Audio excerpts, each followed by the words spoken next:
రాణి, ఏంటి అలా ఉన్నావు నువ్వు? రాణి, నిన్నే ఏం ఆలోచన చేస్తున్నావు? ఏం చేయాలక్క, నా బిడ్డ పాలు తాగట్లేదు, ఫుడ్ ఏమన్నా పెడితే కూడా తినట్లేదు. ఎందుకు? ఏమో, ఎప్పుడు 24 గంటలు సెల్లే అడుగుతూ ఉంటుంది, సెల్ చూస్తూనే ఉంటుంది. చూడు, నువ్వు ఇలాంటి పని చేయొద్దు. సెల్ చూడడం వల్ల ఎన్ని అనర్థాలు తెలుసా? కంటి ప్రాబ్లమ్స్ వస్తాయి. అంతేకాదు, వాళ్ళకి ఆరోగ్యం కూడా పాడవుతుంది తెలుసా. ఏ దాని మీద కూడా శ్రద్ధ ఉండదు.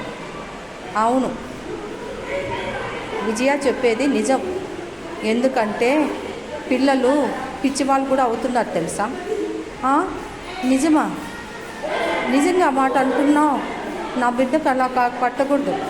మరి అట్లా పట్టకూడదంటే నువ్వు ఒక పని చేయాలి. ఏం చేయాలో చెప్పండి. ఏమీ లేదు, నువ్వు పిల్లలకి మంచి మంచి కథలు చెప్పు. కథలు చెప్తున్నప్పుడు శ్రద్ధగా వింటూ నాలెడ్జ్ పెరుగుతుంది.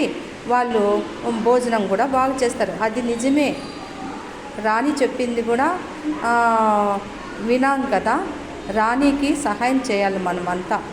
ఈ సలహాలు మంచి సలహాలు ఇస్తే రాణి తన బిడ్డలకి మంచిగా చూసుకుంటుంది. అవును గీతక్క, నువ్వు నిజంగా చక్కగా చెప్పావు. రాణి, నీకు ఇప్పుడు తెలిసింది కదా, పిల్లలకి మంచి మాటలతో కథలు చెప్పు. కథలు చెప్పడం వల్ల ఎంతో జ్ఞానం పెరుగుతుంది. సరే, మీరు చెప్పింది నేను వింటున్నాను. రేపటి నుంచి పిల్లలకి మంచి మంచి కథలు చెప్తాను. వాళ్ళకి కథలతోనే కడుపు నింపుతాను. సెల్ ఇవ్వను ఇంక నుంచి. నిజం, సెల్ ఎవరు ఇవ్వకండి, పిల్లల్ని చెడగొట్టకండి. మేము తల్లులుగా మేము చెప్తున్న మాట ఇది.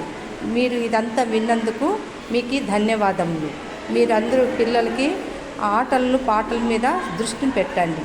ధన్యవాదములు.